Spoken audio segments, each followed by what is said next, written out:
Gayong araw, May 14, sana ang nakatakdang kasal ng kapuso actress na si Bea Alonzo at ng super rich businessman na si Vincent Co, sa Spain. Pero ayon sa bali-balita, hindi na nga ito matutuloy dahil sa iba't ibang kadahilanan, kabilang na riyan ang isyu umano sa prenup agreement ng engaged couple.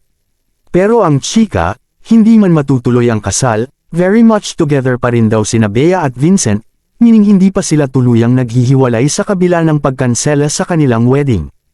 Ayon sa isang source ng bandera, mukhang mahal pa rin naman daw ni Bea at Vincent Co ang isa't isa kaya tinatry nilang ayusin ang mga problema.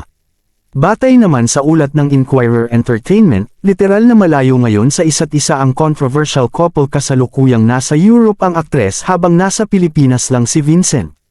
Kasama raw ngayon ni Bea sa Spain ang kanyang pamilya at ilang malalapit na kaibigan habang nasa bansa lamang ang kanyang fiancé at nakatakda pa nga raw dumalo sa isang business event.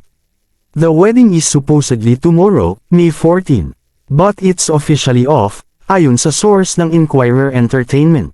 Dahil din ng source ang naglalabasang report na mula raw sa kampo ni Bea na temporary postponement lamang ang nangyari sa nakatakda sanang kasal at matutuloy pa rin ito at a later date.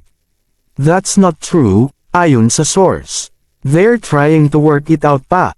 Hanggang ngayon ay wala pa ring inilalabas na official statement sina Bea at Vincent tungkol sa kanilang napurnadang kasal.